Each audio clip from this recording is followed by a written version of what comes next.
बुझाए, ठंडक लाए, सबको भाए जीरा सिप। MTH का जलजीरा जीरा सिप। जीरा सिप, असली रिफ्रेशिंग, असली स्वाद, असली मजा। MTH।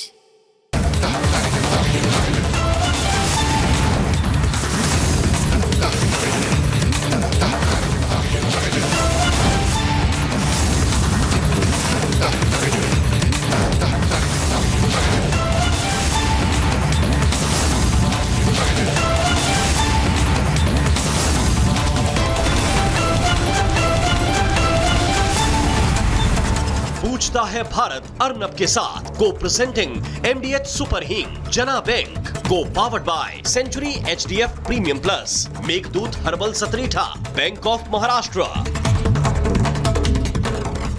नमस्कार, आज शुक्रवार है। मैं हूं अर्नब गोस्वामी, आप देख रहे हैं मेरे साथ आज एक बार फिर पूछता है भारत। दोस्तों, पूछता है भारत।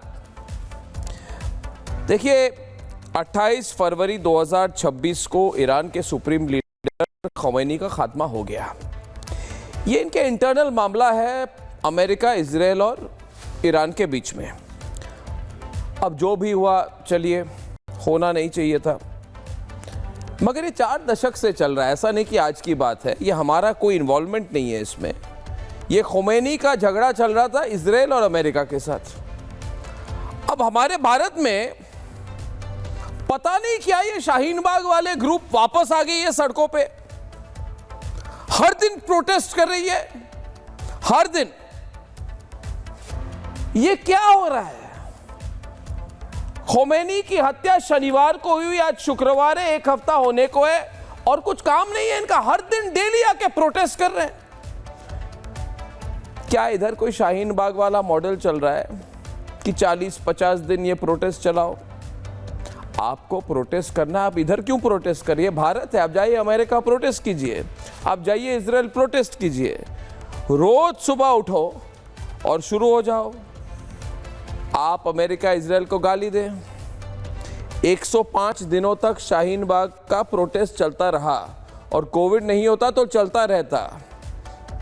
11 दिसंबर 2019 से लेकर 24 मार्च 2020 तक इन शाहीन बाग वालों ने कहा सड़कें बंद कर दो, भारत में पूरा भारत बंद करवा दो। अब वही माहौल हम खमैनी के केस में देख रहे हैं। इसलिए पूछता है भारत पहला सवाल कि भारत में कई रेडिकल हार्डलाइन मुस्लिम ग्रुप्स हैं, वो ये क्या कर रहे हैं? ये मुस्लिम वर्सेस नॉन मुस्लिम इशू बनाने की कोशिश कर रहे हैं। हर दिन सड़कों में आके इधर नेतन्याहू के, जैसे महबूबा मुफ्ती हर दिन सुबह आके नेतन्याहू के फोटो को वो जलाती है, वहाँ पे फोटो लेती है, मीडिया को बुलाती है। ये सब क्या ड्रामा हो रहा है? देखिए महबूबा मुफ्ती जी, आपको इतना गुस्सा है अमेरिका से तो जाइए व्हाइट हाउस के बाहर जलाइए, तेल अवीव में जाइए। अमेरिका से बहुत गुस्सा है, ट्रंप पर बहुत गुस्सा है, ठीक है, मगर ये भड़ास भारत में क्यों निकाल रहे हैं? इधर क्या कर रहे हैं? किस पर गुस्सा निकाल रहे हैं भारत के सड़कों पर? ये कोई लॉजिक नहीं है इसमें। अगर 9 महीने तक ये युद्ध चलेगी तो 9 महीने हर दिन हर सुबह ये यही करेंगे। देखिए, मैं महबूबा मुफ्ती, ओवैसी और ऐसे चंद लोगों को कहना चाहता हूं कि आपके पास बहुत पैसा है, एक फ्लाइट लीजिए और जाओ वाशिंगटन, सीधे वाशिंगटन DC जाइए, वहां पे प्रोटेस्ट कीजिए, जलाइए, जो करना है करिए, व्हाइट हाउस के सामने प्रदर्शन करिए, कुछ फायदा तो होगा, कोई सुनेगा तो। इधर बैठ के आप ट्रंप को गाली दे रहे हैं, नेतन्याहू को गाली दे रहे हैं। ये गाली नहीं दे रहे, ये इनका पॉलिटिकल प्लान है दोस्तों। ये चाहते हैं कि पूरी मुस्लिम ग्रुप एकजुट हो जाए, मुस्लिम समुदाय एकजुट हो जाए। हर बार इनको एक मुद्दा चाहिए, हर बार इनको कोई ना कोई मुद्दा चाहिए। कभी कभी CA, कभी कभी NRC, कभी कभी हिमंत बिस्वा शर्मा ने क्या कहा, कभी योगी आदित्यनाथ जी के खिलाफ, है ना, कभी वक्फ के टाइम पे तो बाप रे आउट ऑफ कंट्रोल हो गए थे और उस समय कह रहे थे कि सब बंद कर देंगे, मगर उस समय सबको पता है कि पहलगाम में क्या हुआ और पहलगाम में नहीं होता तो ये चलते रहते। उस समय कह रहे थे सड़कों में आ जाएंगे, भारत बंद हो जाएगा, क्योंकि हमारी वक्फ की प्रॉपर्टी जहाँ पे 7 मंजिला बिल्डिंग बनाते हैं वक्फ के नाम पे और 7 सितारा होटल बना के इनकम टैक्स को 1 पैसा नहीं दे के सारा पैसा अपने पॉकेट में डालते हैं। ये वक्फ के नाम टाइम पे भी ये कह रहे थे सारे मुसलमान एक हो जाओ। ये सारे मुसलमान एक हो जाओ का कॉन्सेप्ट भी तो गलत है, क्योंकि दुनिया भर में मुस्लिम वर्सेस मुस्लिम फाइट चल रहा है। कहाँ है OIC, कहाँ है अरब वर्ल्ड, कहाँ है मुस्लिम ब्रदरहुड? ये कह रहे सारे मुसलमान एक हो जाओ। सऊदी अरब क्या मुसलमान देश नहीं है OIC जी? UAE, तुर्की, कतार, बहरीन, इराक, दुबई पे जहाँ पे ईरान ने मिसाइल वहाँ पे दाग दिए हैं, क्या वो मुस्लिम शहर नहीं है? यूनाइटेड अरब अमीरात का पार्ट नहीं है? तो ये मुस्लिम वाली इशू कहाँ हो गई? हर जगह जहाँ पे ईरान मिसाइल दाग रहा है, इधर ये हल्ला मचाते हैं। ये जरा बताए वो सब मुस्लिम देश नहीं है क्या? तो मुस्लिम यूनिटी का मामला ही नहीं है, मुस्लिम यूनिटी है ही नहीं। मुस्लिम यूनिटी होती तो दुबई पर अटैक क्यों होता? कोई लॉजिक नहीं है। अरे अटैक ईरान किस पर कर रहा है? बहरीन पर कर रहा है। क्या बहरीन हिंदू राष्ट्र है? क्या तुर्की हिंदू राष्ट्र है? क्या सऊदी अरब हिंदू राष्ट्र है? ये क्या लॉजिक है? इसलिए मुस्लिम कंसोलिडेशन करने का जो तरीका के भारतीय के पॉलिटिशियंस कर रहे हैं, ये गलत है। आपकी बात ट्रंप नहीं सुन रहा है तो आप भारत में क्यों ये सब प्रोटेस्ट कर रहे हैं? दिल्ली लोगों को तंग कर रहे हैं। देखिए महबूबा मुफ्ती जी, ओवैसी जी, आप ट्रंप को पकड़िए, नेतन्याहू को पकड़िए, सारा हल्ला भारत में क्यों हो रहा है? वाई इज ऑल द हल्ला इन इंडिया? और हर चीज की सीमा रेखा होती है दोस्तों, हर चीज में Muslims in danger, Muslims in danger. Muslims in danger वाला कॉन्सेप्ट ही नहीं है। 2020 में इन्होंने शुरू किया था इंडियन मुस्लिम्स इन डेंजर, इस्तेमाल किया था उसका, लिखा था भारत में मुसलमानों पर नरसंहार हो रहा है। आप बोलिए आज की ईरान के मुसलमान लीडर्स ने सऊदी अरब के मुसलमान लोगों पर अटैक कर दिया, हर दिन पे रिलीजियस एंगल डालते हैं। देखिए तेल का युद्ध है, this is about oil, oil, तेल, पैसों का युद्ध है। It is about money, money, oil, oil, not religion. कोई समझाए इकोनॉमिक्स महबूबा मुफ्ती को, कोई समझाए। इनको लग रहा है इनको मौका मिल गया, अभी नेशनल लीडर बनेंगी। महबूबा मुफ्ती को नेशनल लीडर बनना है, ओवैसी तो नेशनल लीडर बनने के लाइन में कतार में कई पिछले 15 साल से खड़े हैं, कोई सुनता नहीं है। हैदराबाद में भी जितना मुश्किल हो गया इनके लिए। देखिए पहलगाम का हमला हुआ, पुलवामा का हमला हुआ, पूछता है भारत क्या कभी भी महबूबा मुफ्ती ने उस समय सड़कों पर आ गई पाकिस्तान के खिलाफ? कभी नहीं, कतई नहीं। किनको वो जमात इस्लामी वाला वोट चाहिए। और आज दिल्ली आके कह रहे हैं हम मुस्लिम इशू है ही नहीं। दोस्तों देखिए ये हिपोक्रेसी, दोहरे मापदंड अब चलने नहीं है इस देश में। बहुत कुछ हो चुका है।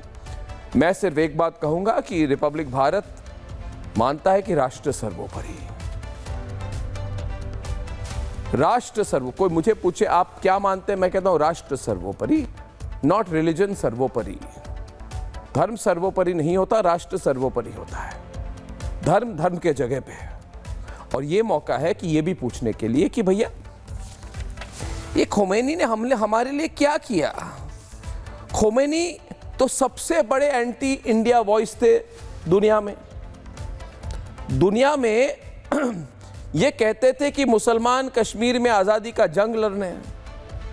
हर समय कहते थे कि मुसलमान भारत में पीड़ित है, Indian Muslim in danger. Bharat Gaza Kashmir का कंपैरिजन करते थे। तो हम खोमेनी के लिए कितने दिनों तक मातम मनाएंगे? और जो मातम मनाना चाहते हैं मनाए, मगर क्यों ये अनिवार्य हो गया है कि भारत को ईरान और खोमेनी का समर्थन करना पड़ेगा? क्यों भाई? हमें मिलता क्या है? हमारे 36 लाख लोग यूएई पर अटैक हो रहे हैं, हम यूएई के साथ खड़े होंगे। सऊदी अरब में 25 लाख भारतीय हैं, 2.5 मिलियन। कुवैत में 10 लाख, ईरान में 9,000, कतर में 8 लाख, ओमान में 12 लाख, बहरीन में 3 लाख, ईरान में सिर्फ 9,000। तो वो बात नहीं है, हर भारतीय की इंपॉर्टेंस होती है। मगर हमें यह भी तो देखना होगा कि हमारे भारतीय कितने लोग कहां पे हैं। और लास्ट एक बात यह है दोस्तों कि ईरान कभी हमारे साथ खड़ा नहीं रहा। अब सोनिया गांधी, अंतोनिया द माइनो कहती है ये न्यूट्रल रहना नहीं, जिम्मेदारी से पीछे हटना है। सोनिया गांधी जी, अंतोनिया दी माइनो, क्या आपने कभी पहलगाम के समय में ऐसी पोजीशन ली? क्या आपने कभी पालघर में जब हिंदू साधुओं को मारा क्या आपने कभी आवाज उठाई? मैंने आपसे सवाल उठाया था, तब आपने अपने लोगों को कहा था तेजाब अटैक कर दो, अर्नब पे ज्यादा बोल रहा है। राहुल गांधी कहते हैं कि पीएम की चुप्पी से भारत का सिर गिर गया है। भैया राहुल गांधी, आप ये बताइए राहुल गांधी कि आपकी सरकार की क्या पोजीशन थी जब सद्दाम हुसैन को निकाला गया था, जब गद्दाफी को मारा गया था? क्या आपकी सरकार, आपकी कांग्रेस पार्टी, आपके मनमोहन सिंह, आपके पूर्वज कभी आवाज उठाई उस समय? नहीं, चुप रह गए उस समय।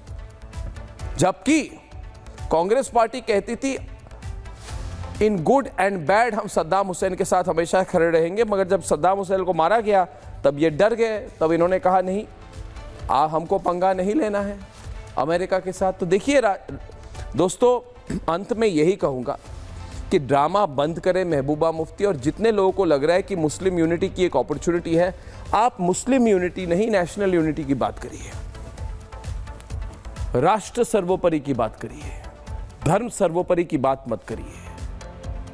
और इस टाइम दुनिया में कोई मुस्लिम यूनिटी नहीं है, तो फेक रिलीजियस यूनिटी बनाने के से अच्छा ये होगा कि आप नेशनल यूनिटी बनाएं, और राष्ट्र के लिए जो राष्ट्र सर्वप्रथम के कॉन्सेप्ट को आगे ले जाते हुए जो हमें फायदा है, भारत को जिस पोजीशन लेने से फायदा है वो पोजीशन हम ले।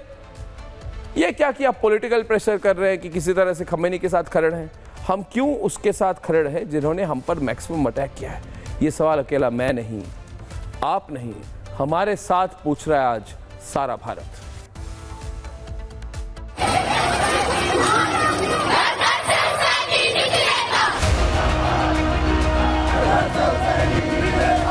जगह जगह पर मातम मनाया जा रहा है,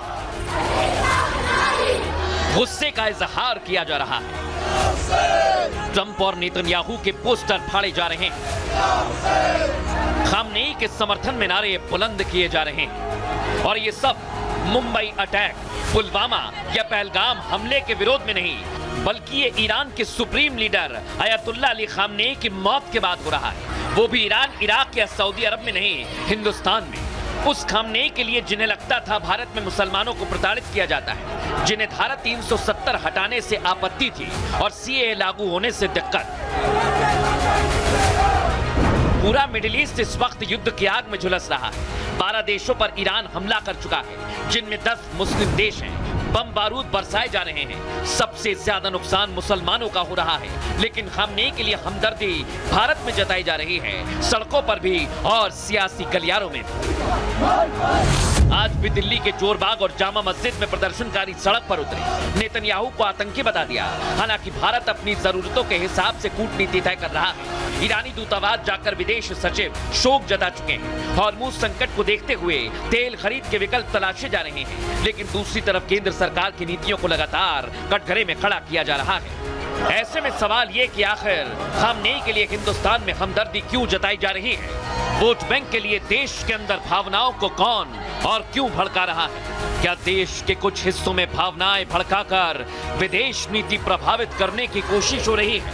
और सबसे बड़ा सवाल, जब देशित सर्वोपरि है तो फिर समुदाय विशेष का हित उस पर हावी क्यों? पूछता है भारत। जी, पूछता है भारत में राधिका केरा, राष्ट्रीय प्रवक्ता भारतीय जनता पार्टी के हमारे साथ है। कारी अबराल जमाल जी हमारे साथ है, जमीयत हिमायतुल इस्लाम के प्रेसिडेंट हैं। हमारे साथ मोहम्मद फैज़ खान, मुस्लिम राष्ट्रीय मंच के, दिल्ली से लाइव हैं। मेरे साथ स्टूडियो में Mumtaz Alam Rizvi, all India Muslim personal law board of India के यूपी चैप्टर के प्रेसिडेंट हफीज़ नूर अहमद अज़ारी जी, मौलाना इमाम हैदर जैदी जी, बहुत बड़े शिया स्कॉलर हैं, अब्बास हैदर समाजवादी पार्टी के, और हमारे रत्नाकर त्रिपाठी जी कांग्रेस पार्टी के हमारे साथ है। देखिए, ये मैं पहले हफीज़ नूर अहमद अज़ारी जी की बात करना चाहता हूँ कि ये क्या ड्रामा हो रहा है? ये दिल्ली का प्रोटेस्ट क्या हो रहा है? ये क्या है? ये क्यों हो रहा है, किस पर हो रहा है, किस पर आप प्रोटेस्ट कर रहे हैं? डेली सड़कों पे आने के कोई अगर आपको मतलब विशेष अर्जेंसी हो तो बताइए, कोई और इशू उठाइए। ये क्या डेली ये प्रोटेस्ट कर रहे हैं आप लोग? ये डेली प्रोटेस्ट क्या है? युद्ध हमने नहीं किया है, भारत ने नहीं किया है, ना करवाया है। हफीज नूर अहमद अजारी जी, ये हमने ना किया है ना कराया है। अर्नब भाई, अर्नब, आप इसको ड्रामा आपका, आप अपना रहनुमा मानते हो, क्लियर नहीं है ऑडियो। अपना हफीज साहब, आपकी ऑडियो क्लियर नहीं, मैं वापस आऊंगा आपके पास, तब तक मैं मौलाना इमाम ज़ैदर हैदी के पास जाऊंगा, प्रोडक्शन टीम से कहूंगा ऑडियो ज़रा ठीक कराए। मौलाना साहब, आपको ही यही सवाल है, बताइए मौलाना साहब। अर्नब जी, जो आप भी तकरीर कर रहे थे और जो बातें कर रहे थे, मुझे नहीं समझ आ रही कि आपके पास कितनी नॉलेज है और कितना आप जानते हैं तमाम चीज़ों के बारे में। बड़ा अफसोस है कि आप कहाँ से कहाँ चीज़ों को मिला रहे थे। हिंदुस्तान में प्रोटेस्ट नहीं है। हिंदुस्तान में चूँकि आयतुल्लाह ख़ामनई हमारे सियासी लीडर नहीं थे, बल्कि हमारे मजहबी रहनुमा हैं। सियासत क्या हो रही है, क्या नहीं हो रही है, हमें और हमारी जनता को इससे लेना देना नहीं है। हाँ, अगर ये राष्ट्र की बात होती तो हम हिंदुस्तान के साथ खड़े थे, हमारा मुल्क है।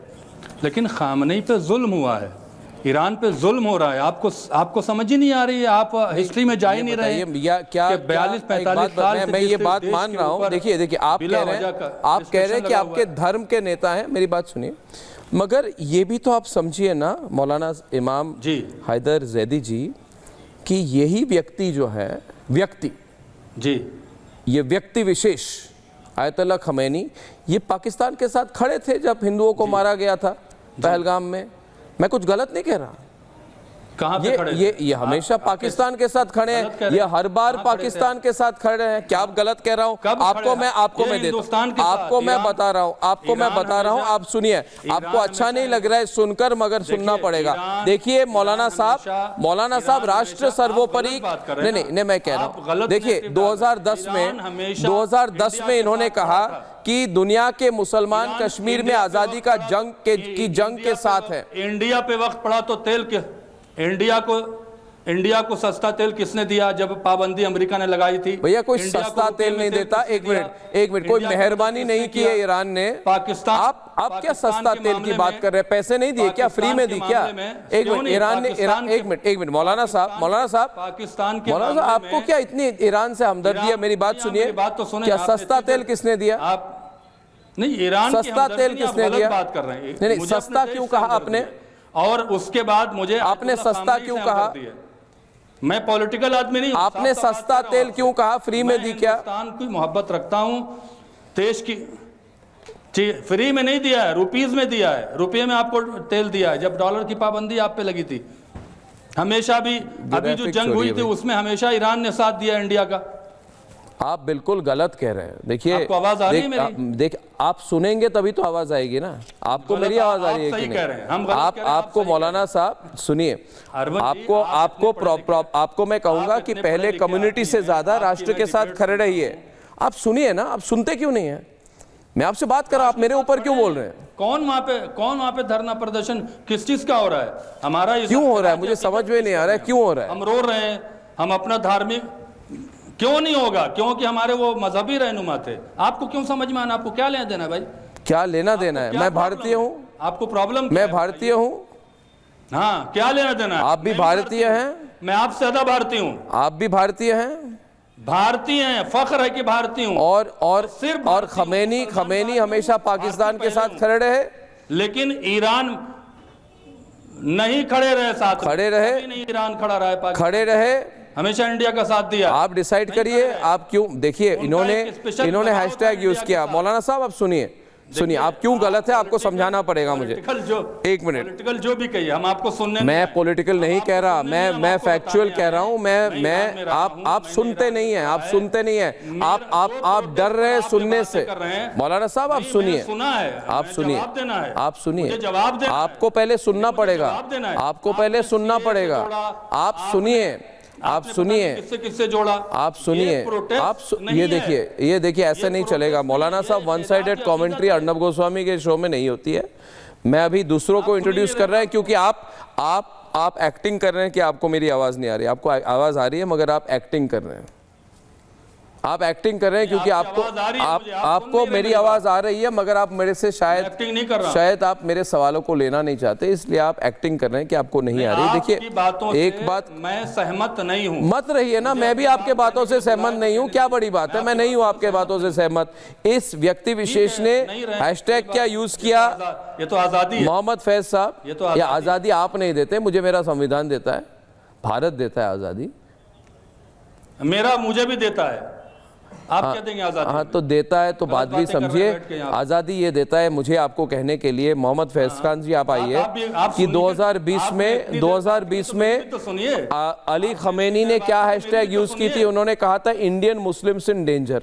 मैं पूछता हूँ आज फैज खान जी आपके थ्रू मौलाना इमाम हैदर जैदी जी को, क्या आप ये क्या मौलाना साहब डेंजर में है भारत में? क्योंकि खमेनी ने कहा था कि ये डेंजर में है। क्या कहा था? नहीं, कोई डेंजर में नहीं है भारत। बिस्मिल्लाहिर्रहमानिर्रहीम रब्बि इश्रह ली सदरी व यस्सिर ली अमरी वहलुल उक़दतम मिन लिसानी यफ़क़हू क़ौली। बिरादरान हिंद, अस्सलाम वालेकुम रहमतुल्लाहि व बरकातुहू। भारत माता की जय।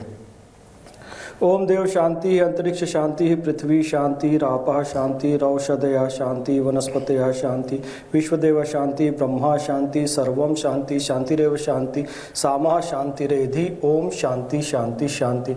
अर्नब भाई, इस पवित्र रिपब्लिक भारत चैनल के माध्यम से मैं विश्व शांति की कामना करता हूँ और आपके माध्यम से एक बात और कहना चाहता हूँ कि जब देश या संप्रदाय, समुदाय, पंथ का विषय आता है तो हम सबका कर्तव्य बनता है कि पहले देश को चुने, इसके अलावा और कोई विकल्प नहीं होना चाहिए। यदि जिस जहाज में हम सफर कर रहे हैं वो जहाज सुरक्षित है तो हम सब सुरक्षित है, हमारा देश वही जहाज है। और कोई भी हो, स्वामी विवेकानंद का एक उदाहरण, जब वो जापान गए थे तो उन्होंने एक जापानी युवक से पूछा कि तुम किसको मानते हो? उन्होंने कहा मैं गौतम बुद्ध को मानता हूं। ये बताओ तुम्हारे देश में कोई सेना आक्रमण करे और उसका नेतृत्व गौतम बुद्ध कर रहे हो तो तुम क्या करोगे? वो युवक कहता है मैं गौतम बुद्ध का सिर अलग कर दूंगा। क्यों? क्योंकि मेरे लिए देश पहले बढ़कर है, मेरे समुदाय, संप्रदाय या पंथ की आराधना पद्धति मेरे लिए पहले नहीं है। इसी का पालन भारत के मुसलमान को भी करना चाहिए, भारत के हिंदू को भी करना चाहिए, ईसाई और सिख को भी करना चाहिए कि राष्ट्र सर्वप्रथम है। और देखिए, यहूदी जो है, इजराइल जो है, यहूदी एक कम्युनिटी वाला देश है, ईरान एक कम्युनिटी वाला देश है, भारत मल्टी कल्चर देश है, भारत मल्टी फेथ वाला देश है। तो हम किसी एक कम्युनिटी को ध्यान में रखकर निर्णय नहीं ले सकते।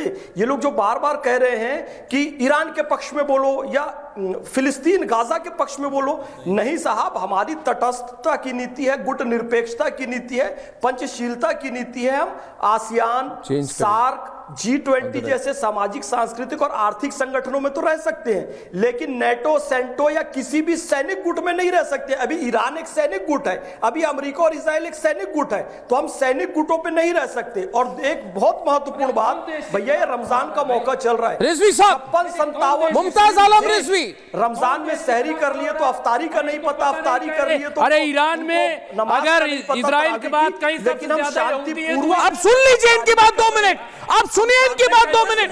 आप, मैं कह रहा हूं आप इनकी बात सुनिए, आप रुक जाइए 2 मिनट रिजवी साहब, बस रुके। वो झूठ भाई, आप उनकी बात सुनिए, हमारे चैनल पे अटैक ना करें आप, हमारे चैनल पे अटैक ना करें। आप बैठे हैं यहाँ पे और झूठ बोला जा रहा है। वो कह रहे हैं कि एक तबके का है, इनको पता नहीं वहां हिंदू भी है, इनको पता नहीं वहां पे ईसाई भी है, इनको पता नहीं वहां यहूदी भी है, इनको पता। ईरान में कितने हिंदू हैं?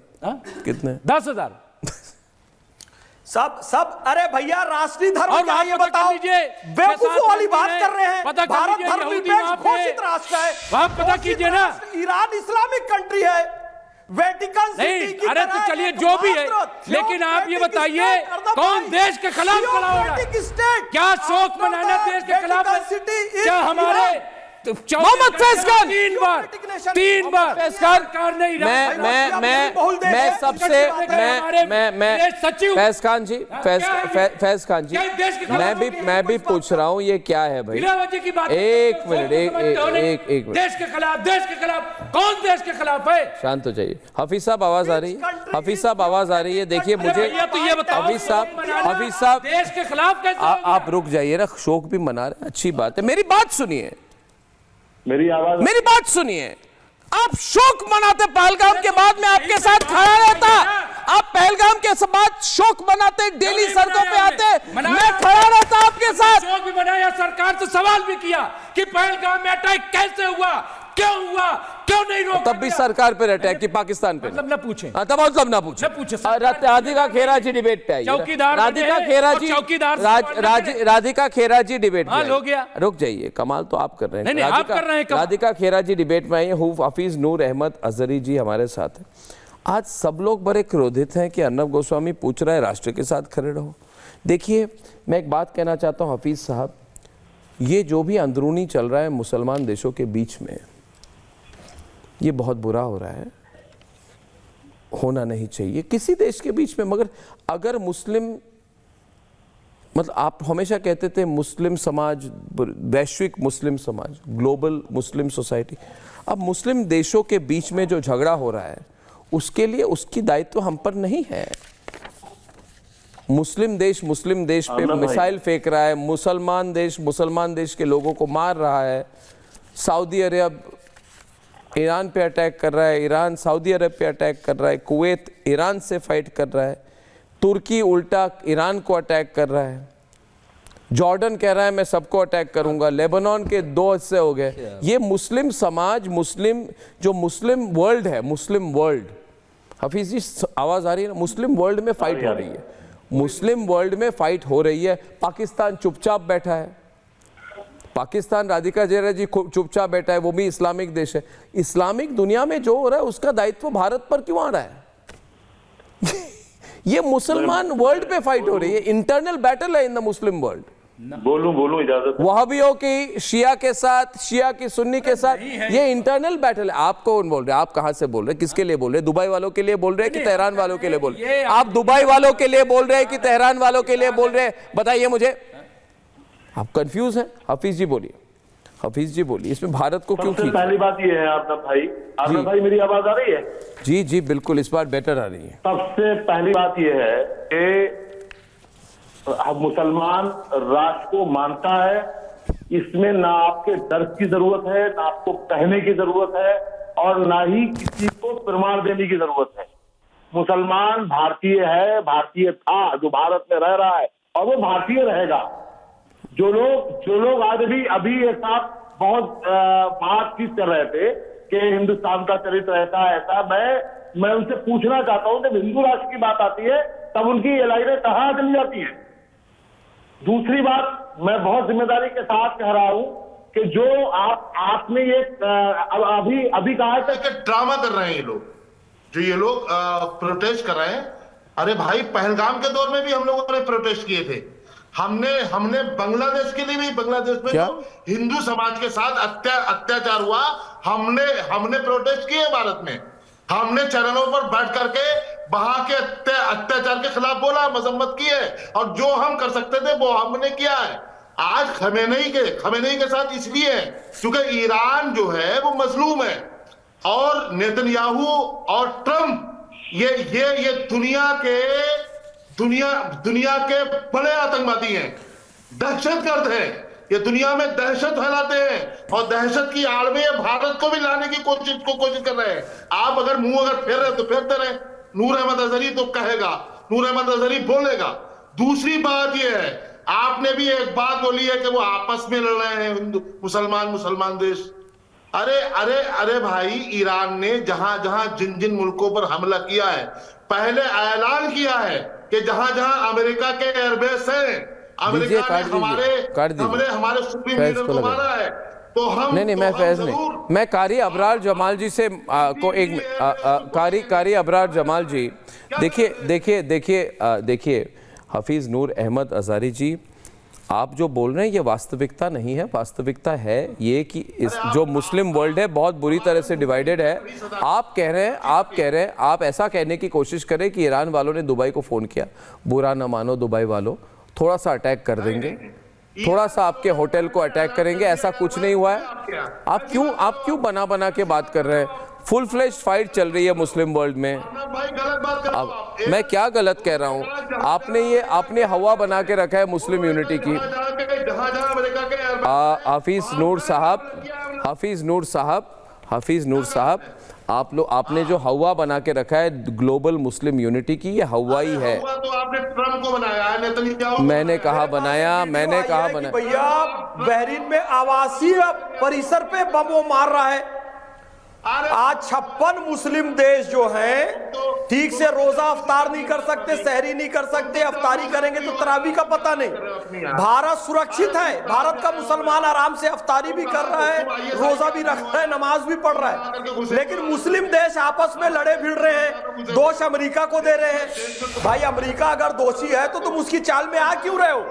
यदि अमेरिका ने मारा है तो अमेरिका में प्रोटेस्ट करो, जाके अमेरिका में करो बमबारी जाके। देखिए भारत एक लोकतंत्र है।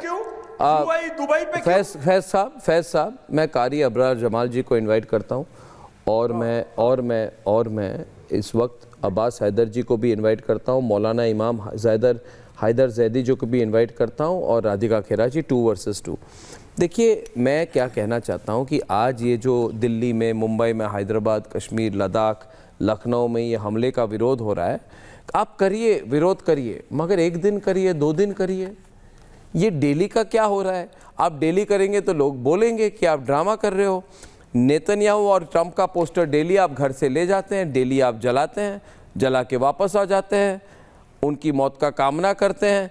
मेरा सीधा सवाल आज जितने प्रदर्शन करने वालों को है कि देखिए खुमैनी के लिए रोने वालों जो इतने लोग हैं, छाती पीट रहे हैं, मातम मना रहे हैं, इन लोगों से मेरा सवाल एक ही है कारी साहब कि भारत के रुख को लेकर क्या रिस्पॉन्स है?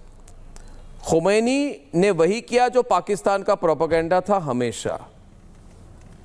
खुमैनी ने धारा 370 जाने के बाद क्या कहा? दिल्ली दंगों के वक्त भारत पर किस तरह से अटैक किसने की, खुमैनी ने क्या कहा? खुमैनी मुस्लिम देशों का नेता बनना चाहते थे और खुमैनी ने भारत की तुलना, मेरी बात सुनिए ना अब्बास जी, कड़वी सच आपको सुननी पड़ेगी। रिपब्लिक भारत है भाई, इधर नहीं सुनेंगे तो क्या तकवाले सुनाएंगे आपको? मैं नहीं सुनाऊंगा तो क्या तकवाले सुनाएंगे आपको? तो सही लीजिए अर्नब जी, आपके मैं ये आप अब्बास साहब मैं अब्बास साहब अब्बास साहब इस व्यक्ति ने भारत की तुलना गाजा से की है। नहीं, आप उनके लिए मातम मना रहे हैं। देखिए 10 महीने पुरानी खबर, इसमें लिखा Iran stands with India, condemn Pahalgam attack, president dial PM Narendra Modi ji. Republic TV की खबर है, आप चेक करिएगा, यूट्यूब पे पूरी पड़ी हुई है। देखिए आप समझिए अर्नब जी, देखिए तथ्यों को मिक्स मत करिए, डिप्लोमेटिक एंगल नहीं। जब आप 370 की बात कर रहे हैं और Radhika 2 versus 2 Pakistan organisation of Islamic countries में एक बिल आया था, उसमें वो ये कह रहा था कि भाई हम 370 का विरोध करें इंडिया, और ओआईसी में क्या होता है कि सारी चीजें सर्वसम्मति से पास होती है। ईरान ने उसका खंडन किया, ईरान ने विरोध किया। ईरान हमारे साथ हमेशा खड़ा रहा जब भी कश्मीर का विषय आया, और सर्वसम्मति से नहीं पास होती है तो एक तरीके से ईरान ने वीटो किया। दूसरी बात आपने कही कि वो पाकिस्तान के साथ करे। देखिए पड़ोसी कभी नहीं बदले जाते। पाकिस्तान हमारा परमानेंट दुश्मन देश है और पाकिस्तान से हमारी लड़ाई चलती रही है। हमारे लिए जरूरी है हमारी कूटनीति के लिए कि ईरान हमारे साथ रहे, चाहे वो चहबार पोर्ट का मसला हो जो हमारे इतना बड़ा इन्वेस्टमेंट है, जहां पे स्ट्रेटेजिक हमें सेंट्रल एशिया और अफगानिस्तान में हमें सीधी एंट्री देता है पाकिस्तान को बाईपास करने के लिए, चाहे वो हमारी टैक्टिकल इश्यूज हो। स्टेट ऑफ हॉर्मुज से 50% तेल निर्यात हमारे यहां होता है, 20% हमारे देश का ट्रेड स्टेट ऑफ हॉर्मुज से जाता है। आप समझिए आज जो उनके मित्र देश जो खड़े थे उनके साथ रशिया को तो मिल गई रियायत, लेकिन हमारे देश को नहीं मिली। एक उनका जो है युद्धपात हमारे देश में होता है, हमारे एक्सरसाइज होती है, वो जा रहा होता है तो उसमें अमेरिकन और हमारा देश खड़ा नहीं है। अब्बास जी आपको नहीं लग रहा है आपको ज्यादा प्रो खुमैनी हो गए? से। ये क्या हो क्या रहा है? ये सिर्फ ईरान की सॉवरेनिटी संप्रभुता पे हमला नहीं है, हमारे देश की संप्रभुता पे भी अमेरिका हमला कर रहा है। ये कुछ सामान्य घटना नहीं है। मैं मान सकता था हमारा देश न्यूट्रल रहना चाहिए था, लेकिन यहाँ पे तो सिर्फ शोक, संवेदना और खंडन करने का विषय था। ठीक है, सीधे सीधे आप देखिए कि चाहे वो यूएन चार्टर हो उसका उल्लंघन हुआ है, चाहे जेनीवा कन्वेंशन हो उसका उल्लंघन हुआ है, और आप देखिए यहाँ तक इंटरनेशनल क्रिमिनल कोर्ट जो ये कहता है कि मासूम बच्चों को युद्ध में नहीं मारा जाता। 167 बच्चियों की मौत होती है मिनाब में। क्या हमारा देश मानवाधिकार के नाम पे, मानवता के नाम पे उसका खंडन नहीं कर सकता था? क्या हमारा देश इतना कमजोर हो गया अमेरिका और इजराइल के दबाव में कि वो आज गुट निरपेक्षता तो छोड़िए एक पक्ष में दिखाई दे रहा है, 5 दिन बाद वो ईरान एम्बेसी राधिका खेरा साइन करते हैं। देखिए अब्बास जी, मैं राधिका खेरा को आमंत्रित कर रहा हूं, और उसके पहले मैं एक बात कहना चाहता हूं कि हमारे जितने ये लोग कह रहे हैं कि मैं ट्रंप का समर्थक हूं, मैं नहीं हूं, मैं बहुत बड़ा आलोचक हूं। और मैं ये भी, आप मेरी बात, अब्बास जी आप मध्यम गति में बात करिए, तीव्र गति में बात करते हैं तो अच्छा नहीं लगता है।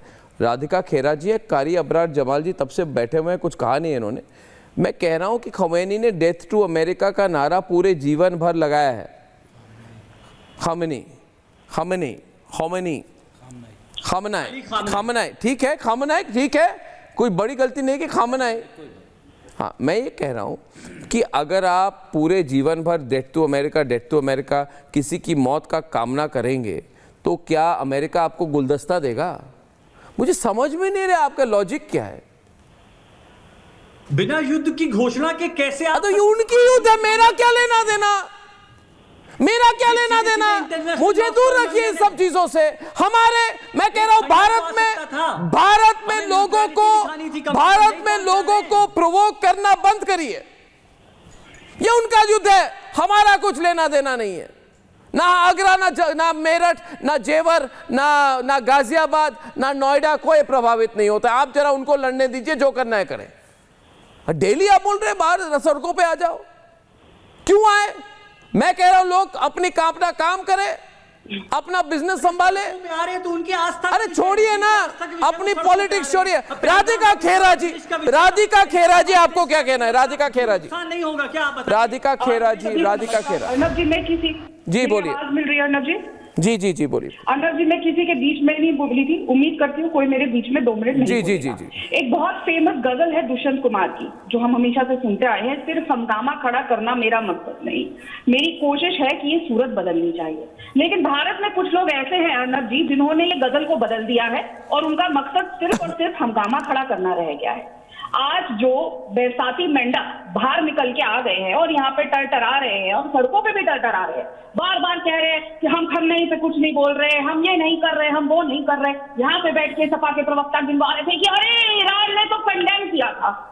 भाई, उनके फॉरेन मंत्रालय के और रिप्रेजेंटेटिव ने कंडेम किया था। हमारे भी आज फॉरेन मिनिस्टर, ईरान के फॉरेन मिनिस्टर, जहां पर भी गोले चल रहे हैं, मैं आपके बीच में नहीं बोली थी, इनको कंट्रोल कर लीजिए। मैं कैसे कंट्रोल करूं? अब्बास जी वो कह रही है कंट्रोल करिए, आप खुद को कंट्रोल करिए। दबाव में, आप इजराइल के दबाव में। मैं आपके बीच में नहीं बोली थी, मुझे बोलने दीजिए, मुझे बोलने दीजिए। मैं आपके बीच में नहीं बोली थी, मैं आपकी तरह जंगली नहीं बन सकती। लेकिन वो तभी जंगली ना कहे, कोई किसी को जंगली ना कहे। सुपर पावर है हमारा देश, हमारा देश यहाँ पे बीच में नहीं बोलती हूँ ना मैं सिखा। अब्बास जी प्लीज पुल बैक करिए, नंबर बताइए। इंडिया, बट हमारी सरकार ने इस मौके को खोया है, हमारा यही कहना है। मैं क्या अपनी, अरे राधिका खेरा जी, जहां पे बोला जा रहा है तो जब वहां पे ईरान में जब गोले पड़ रहे हैं, वॉर हो रही है, तो उनके deputy foreign minister doctor Saeed Khatibzadeh शायद नाम है उनका, डॉक्टर सईद आज दिल्ली में है 3 दिन के लिए। और आज सुबह उनसे मीडिया ने पूछा कि इंडिया से कोई बातचीत हुई, उन्होंने कहा मेरी ब्रीफ मीटिंग हुई है फॉरेन मिनिस्टर के साथ। जैसे कि उनके फॉरेन मंत्रालय ने पहलगाम के समय एक निकाल दिया था स्टेटमेंट और कहा था कि हम पहलगाम अटैक को कंडेम करते हैं। हमारे फॉरेन मिनिस्टर भी मिले और उन्होंने कहा है कि हाँ, हम इस बात को एक्सेप्ट करते हैं कि हर जगह इंटरनेशनल लॉ को सपोर्ट कर रहा है और वो इंडिया का स्टैंड है। लेकिन मुझे खमनई की एक भी ट्वीट दिखा दे जिन्होंने 2020 में ये कहा था कि भारत में मुसलमानों का मैसेकर हो रहा है, जिन्होंने 2019 में कहा था कश्मीर के ऊपर लेके टिप्पणी करी थी जिसमें भारत की राधिका खेरा ये एक्सेप्टेबल नहीं है। 2024 में भी खमनई ने कहा था कि भारत में मुसलमानों के साथ हिंसा हो रही है, जो फैक्टर नहीं था, लेकिन उन्होंने कभी भी कंडेम नहीं किया कि पहलगाम में जो हुआ। तो आज ये क्यों एक्सपेक्ट कर रहे हैं? लेकिन हमारा स्टैंड बहुत क्लियर है और हम उस पर टिके हुए हैं करते हैं और अतिथियों के हमारे हत्या हो जाती है, जो हमारे अतिथि अपने घर लौट रहे होते हैं, और आप कहती है कि सरकार को खंडन भी नहीं करना चाहिए, खंडन भी नहीं करना चाहिए। बीच में बोल रहे हैं, आपको बात पता है ना, जो खाली ढोल होते हैं वो शोर ज्यादा मचाते हैं। मैं आपके बीच में नहीं बोली थी, मुझे मेरी बात कंप्लीट करनी है। Ratnakar Tripathi on the right. Radhika louder पकड़ा जाता है। सिंपल सी बात है, हम पहले दिन से कह रहे हैं और भारत आज भी मजबूती से हमारी संतुलित विदेश नीति पे चलता है, और हम हमेशा कहते हैं कि पहली बात, हम ना नारेबाजी पे चलेंगे। और ये जो लोग, ये कहां थे जो आज चिल्ला रहे हैं? जब ऑपरेशन सिंदूर हो रहा था तब तो ये सेना के ऊपर शक कर रहे थे, जब सर्जिकल स्ट्राइक हो रही थी तो सबूत मांग रहे थे और कह रहे थे हम मच्छर मांग के आए हैं। जब भी भारत के खिलाफ कोई अंतर्राष्ट्रीय विजुअल चेक कर लो, हम लोग ऐसे ही प्रदर्शन कर रहे थे लखनऊ में, समझ रहे हैं आप? झूठ मत फैलाइए टीवी पर, हम लोग तब भी देश के साथ नहीं चाहिए, हम बॉर्डर खोल देते हैं, आप जाइए ईरान पे जगह लड़ी। अभी जो भी है देखिए अभी रत्नाकर त्रिपाठी जी और कारी अबरार जमाल जी, मेरा ये कहना है कि देखिए इन चीज़ों पर जो दुनिया में जो माहौल है अभी, कारी साहब, ये बहुत सेंसिटिव सिचुएशन है। इसमें लोगों को ज़्यादा इमोशनल और ज़्यादा प्रभावित, ज़्यादा उत्तेजित करने से क्या मिलने वाला है? मेरा यही सवाल है कि हमें नहीं पता आज से 15 दिन बाद, 1 महीने बाद ये युद्ध चलेगी कि चलती रहेगी कि बंद होगी। मुझे लगता है इस सिचुएशन में हमें सबको एकजुट करना चाहिए। ये नहीं कि एक कौम सड़कों पे आ जाए, हिंदू घर में बैठे, मुसलमान सड़कों पे आ जाए। क्या हो रहा है? मुझे अच्छा नहीं लग रहा है। 1-2 दिन की प्रोटेस्ट में समझ सकता हूं। कारी अबरार जी, आपको क्या लगता है? कई देशों में जंग चल रही है, यानी शांति भी भंग चल रही है, लेकिन शुक्र मेरे मालिक का ये है, मेरे भारत में होली रमजान संग चल रही है। वाह! देखिए, आयतुल्ला खामनई साहब का कत्ल हुआ, उनके ऊपर जुल्म ज्यादती हुई, ये बात अपनी जगह बिल्कुल ठीक है और इसकी मुखालफत भारत ने भी की है और तमाम इंसानियत को पसंद करने वाले लोगों ने की है, क्योंकि किसी देश के सुप्रीम लीडर की इस तरीके से हत्या करना बिल्कुल भी ठीक नहीं है। लेकिन क्या ये भारत की वजह से उनकी हत्या की गई? बिल्कुल नहीं। या क्या वो हमला भारत की तरफ से किया गया, या वो अटैक भारत की तरफ से किया गया? क्यों उनकी हत्या को लेकर, उनके कत्ल को लेकर, ठीक है आप प्रोटेस्ट, आप श्रद्धांजलि दे रहे हैं, श्रद्धांजलि की एक सभा होती है, एक जलसा होता है, एक कार्यक्रम होता है, उसमें उनको ताज़ियत पेश की जाती है, लेकिन आप रास्तों को जाम कर रहे हैं। क्या मैसेज देना चाहते हैं आप? यही क्या आप चाहते हैं? यही बात कि वहां आपकी, क्या आप चाहते हैं कि आपकी तरफ से वहां भारत लाठी लेकर लड़ने चला जाए? करेक्ट। या वहां मिसाइल दागे अमेरिका के ऊपर? क्या चाहते हैं? माफ करना, मैं यहां अमेरिका के समर्थन में नहीं बैठा हूं, ना ईरान के विरोध में बैठा हूं, लेकिन सवाल यह है, जिस तरीके से आज भारत में प्रोटेस्ट हो रहा है जी, अगर काश अर्नब जी ये प्रोटेस्ट 26/11 के खिलाफ होता इसी अंदाज में, पहलगाम के खिलाफ होता इसी अंदाज में, दिल्ली की घटना के खिलाफ होता इसी अंदाज में, करेक्ट, तो आज मुसलमानों के साथ साथ इस देश का हिंदू भी मुसलमानों के साथ खड़े होकर प्रोटेस्ट करता। मैं देश के जिम्मेदार मुसलमानों से पूछना चाहता हूं, अगर आप इंसानियत के नाते ईरान पर हो रहे जुल्म के खिलाफ खड़े हो, तो जब बांग्लादेश में हिंदुओं को मारा जा रहा था, कहां थे आप लोग? कहां थे? कहां थी आपकी श्रद्धांजलि? कहां थे मौलाना इमाम हैदर साहब? कहां थे?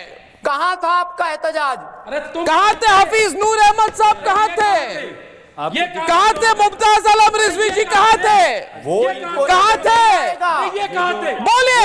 ये कह रहे हैं कारी अबरार जी, प्रोटेस्ट किया है कारी अबरार साहब, आप कहां थे? एक मिनट, आपने आप एक अर्नब जी, एक मिनट, वॉल्यूम डाउन। अर्नब जी कहा थे? अरे रुकिए, अब इनको स्क्रीन पे लाइए अभी, एक मिनट, आप बोलिए। साहब जो बोल रहे हैं, कारी अबरार जी और मेरी आवाज आ रही है अर्नब जी दोनों को 50-50 कारी अबरार जमाल जी और हफीज नूर अहमद अजारी जी 50-50 बोलिए। हाँ बोलिए। अरे कारी अबरार भाजपा, अरे नहीं यार, हाफिज साहब नहीं, के लोगों ने मौलाना इमाम जी, ये वही बोलोगे, ये वही बोलोगे। मौलाना इमाम जी और कारी अबरार जी, टिकट दोगे क्या? समझ ही नहीं आ रही है। वॉल्यूम बढ़ाइए। टिकट दोगे क्या? जी मैं क्या कह रहा हूं, कारी अबरार साहब जो बोल रहे हैं ये बिल्कुल गलत बोल रहे हैं। इनको समझ ही नहीं है कि वो प्रोटेस्ट नहीं है, वो एक खराज अकीदत है। आपको क्या आता है? अरे खिराज अकीदत सड़कों पर होती है क्या? सड़क पर होती है क्या? हाईवे जाम कर कर होती है क्या? क्यों नहीं होती सड़कों पर? हम मुहर्रम में क्या करते हैं? का एक तौर तरीका होता है। क्या करते हैं? जुलूस देखा आप 12 वफात में क्या करते हैं? आप मुहर्रम में क्या करते हैं? इमाम हुसैन को खराज अकीदत तो पेश करते हैं। आपने हाफिज नूर साहब क्या आपने किया कभी ऐसा? तो करबला आपने कभी ऐसा किया? मोहम्मद मुस्तफा सल्लल्लाहु अलैहि वसल्लम मदीने में पैदा हुए थे। अरे भाई सुनिए मेरी बात, आपको समझ ही नहीं आ रही है? मेरी बात सुनिए कि जो भी कौम मैं एक रिलीजन, मैं पहले ही जैसे मुहर्रम होता है, हाफिज नूरी साहब मैं पहले ही कह चुका हूं कि आयतुल्लाह खामनोई साहब के कत्ल की हम लोग मजम्मत करते हैं, हिंदुस्तान, लेकिन क्या इसका मतलब ये है कि हमारी सरकार ईरान की तरफ से इजराइल के खिलाफ जाकर युद्ध लड़े, अमेरिका के खिलाफ युद्ध लड़े हमारी सरकार? कौन कह रहा है ये? कौन कह रहा है ये? कहां कौन कह रहा है? आप क्यों बातें उल्टी सीधी कर रहे हैं? कौन कह रहा है ये कि जाके लड़े हिंदुस्तान? इंडिया की अपनी पॉलिसी है, इंडिया की अपनी पॉलिसी है, उस पॉलिसी पर रहेगा इंडिया। आप यही चाहते हैं ना रत्नाकर जी? आप तो यही चाहते हैं। रत्नाकर जी कांग्रेस को मौका मिल रहा है इधर, मुझे लग रहा है कांग्रेस को लग रहा है कि इसमें मुस्लिम वोट को एकजुट करने का बड़ा मौका है, मगर आपको ऐसे नहीं देखना चाहिए रत्नाकर जी, क्योंकि समय कम है। मैं आपको 7:50 हो चुके हैं, आप बहुत समय से सुन रहे हैं। मैं चाहता हूं आप इस पर अपनी बात रखें। रत्नाकर त्रिपाठी जी। नहीं, मैं अपनी ही बात रख रहा हूं, इसमें कांग्रेस का मौके कौन सी बात है? ये स्पष्ट है कि वो प्रोटेस्ट नहीं कर रहे हैं, वो मातम मना रहे हैं। आप मातम मनाने से रोक देंगे? आप उस तरह की बात कर रहे हैं अर्नब जी की जो दुष्यंत कुमार ने कहा था ना, जो ये कह रही थी, दिल को बहला ले इजाजत है मगर इतना न उड़, रोज सपने देख लेकिन इस कदर प्यारे न देख। अरे राष्ट्राध्यक्षों के मरने पे 3 से 7 दिन तो झंडे गिरे रहते हैं, झुके रहते हैं। अगर वो अपने सुप्रीम लीडर का मातम मना रहे हैं तो आपको उसमें क्या दिक्कत हो रही है? ये ईरान के सुप्रीम लीडर है, भारत के नहीं, सॉरी, ये ईरान के हमारे सुप्रीम लीडर, हमारे सुप्रीम कमांडर इन चीफ, नहीं, commander in chief of Indian arm forces Draupadi Murmu ji है, प्रधानमंत्री नरेंद्र मोदी जी हैं, सुप्रीम लीडर ये ईरान के हैं, भारत के नहीं है। कैसी बात कर रहे हैं आप? आप क्यों इनको भारत के सुप्रीम लीडर कह रहे हैं? नहीं है भारतीय के सुप्रीम लीडर, ये गलत बात कही। आप अपने बात को वापस लीजिए। राधिका खेरा जी। अर्नब जी, इंदिरा जी की जब मौत हुई थी एक शब्द नहीं आया था ईरान का, और आज उनकी पोती फलस्तीन लेकर बैग लेके पार्लियामेंट पहुंच जाती है। अब अपनी दादी की याद नहीं आ रही? वैसे तो चिल्ला के कहती थी मेरी दादी ये, मेरी दादी वो, तब तो आप लोगों को याद नहीं, लेकिन हम फिर भी कह रहे हैं भारत ऐसी चीजों से नहीं चलता। हमारी पूछती थी कि अगर हम गलत होते और ईरान हमारे खिलाफ होता या हम ईरान के खिलाफ होते, तो आज जब वहां पे गोले चल रहे हैं तो उस बीच में उनसे deputy foreign minister doctor Saeed Hindustan में नहीं होते। ये सबसे पहली बात है। और हमारे अच्छा, एक मिनट, कितना टाइम है? होली है, रमजान है, भारत में मुझे बोलने दीजिएगा, ये गलत किया आपने। भारत में होना चाहिए। भारत एक लौता देश है जहाँ पे आराम से तसल्ली से सब आए हैं, और ईरान ने खुद कहा है हमने इंडिया के लिए अपने बॉर्डर जमीन के लिए भी खोल दिए, और ये किसी के लिए नहीं किया है। ये होती है कूटनीति की जीत, सड़कों पे चिल्लाने से नहीं होता है कुछ। इनको ही बोलने देंगे, मुझे बोलने देंगे? आपको तो देश की जनता नहीं बोलने देती, कौन क्या आपको बोलने? अरे राधिका खेरा, चुप रहो, फालतू का जब आदमी से करती हो। अपने समय बोलना, और वो सुप्रीम रिलीजियस लीडर गंभीरता से बात करें। कैसी बात कर रहे हैं आप रत्नाकर जी? इंडिया नहीं बोला मैंने, प्लीज। जैसे वो शालीनता चाहती है कोई उनके बीच में ना बोले, मेरे पूरे बीच में कूदे पड़ी थी।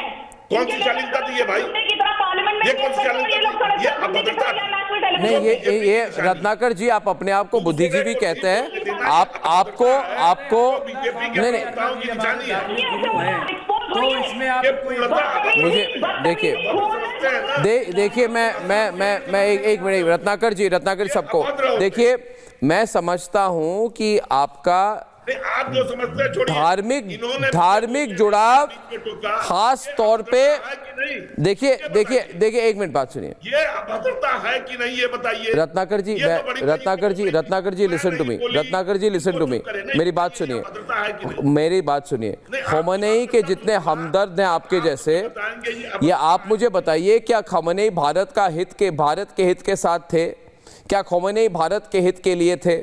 देश को राष्ट्रहित से चलना पड़ेगा, राष्ट्र सर्वोपरि की भावना से चलना पड़ेगा। खमेनी के हमदर्द दे कि भारत के हित के साथ वो थे कि नहीं थे? वो आप ईरान के साथ है कि भारत के साथ है?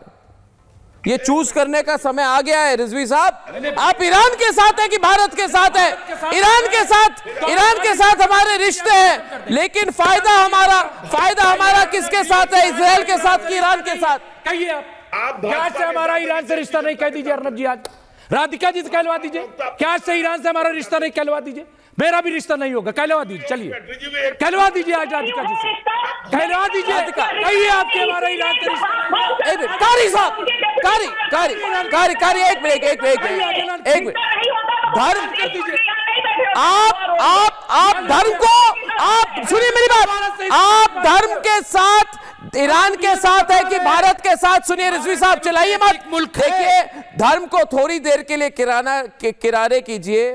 मुश्किल के सुनिए मत, चलाइए मेरी बात सुनिए। मुश्किल की घड़ी में हमारे साथ इजराइल था कि ईरान था? पहलगाम के बाद हमारे साथ इजराइल था कि ईरान? इजराइल आपकी पर्सपेक्टिव से थोड़ी चलेगा। लूट लेगा। भारत का हित किसमें है? भारत का हित किसमें? अमेरिका लूट रहा है आपको। अरे भारत समझ नहीं रहे हो? भारत कह रहा है कि 30 दिन की छूट दे दी, देखिए रूस से तेल खरीद सकते हो। रिजवी साहब, क्या मतलब? रिजवी साहब, क्या मतलब? आज पूछता है हर भारतीय खमेनी ईरान के देखिए रिजवी साहब, आप सवाल कर रहे हैं तो जवाब भी सुनिए। देखिए, ये इमरान मसूद खमेनी को बहादुर बताते हैं। खमेनी ईरान के सुप्रीम लीडर थे, इससे ज्यादा कुछ नहीं।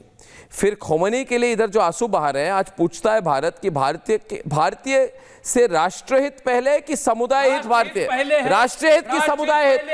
राष्ट्र को कारी साहब, राष्ट्रहित की समुदाय हित, राष्ट्रहित की समुदाय हित, राष्ट्र में कोई खतरा होगा हम लड़ेंगे। राष्ट्रहित की समुदाय हित। कारी साहब देता है सब, कारी साहब फुल फ्रेम। देश हमें देता है सब कुछ, देश हमें देता है सब कुछ, हम भी कुछ देना सीखें। वाह, मुझे अफसोस हो रहा है इस बात पर क्या नहीं दे कि रहे ये लोग भारत का और भारत की सरकार का विरोध करते करते दूसरी सफों में जाकर खड़े हो गए हैं। खुदा न खास्ता, अर्नब जी तसव्वुर कीजिएगा, सरकार का विरोध, खुदा न खास्ता, अल्लाह न करे, अगर किसी बात पर भारत और ईरान के मतभेद हो जाएं, खुदा न करें, तो सोचो ये लोग किसके साथ खड़े होंगे? किसके साथ खड़े होंगे? ये सवाल आज सिर्फ आज अच्छी बात है। अगर आप भारत के साथ खड़े हैं तो अच्छी बात है। देखिए, प्रोटेस्ट हो चुके हैं, बहुत कुछ हो गया। अब आगे बढ़े। देखिए, ये दोनों देश हैं, ईरान इजराइल, ये दोनों के खून के प्यासे हैं, और उसके बीच है ट्रंप।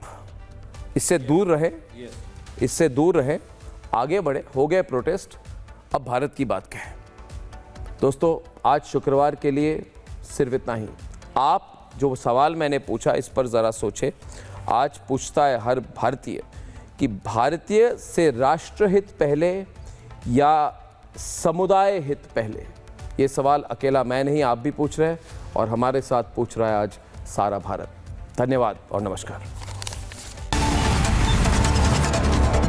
चमकी चाट से क्या बना है? सैंडविच, लस्सी और छाछ, और हर घूंट में चमकी चाट। ड्राई फ्रूट और दो ही बड़े। असली स्वाद सिर्फ चंकी चाट।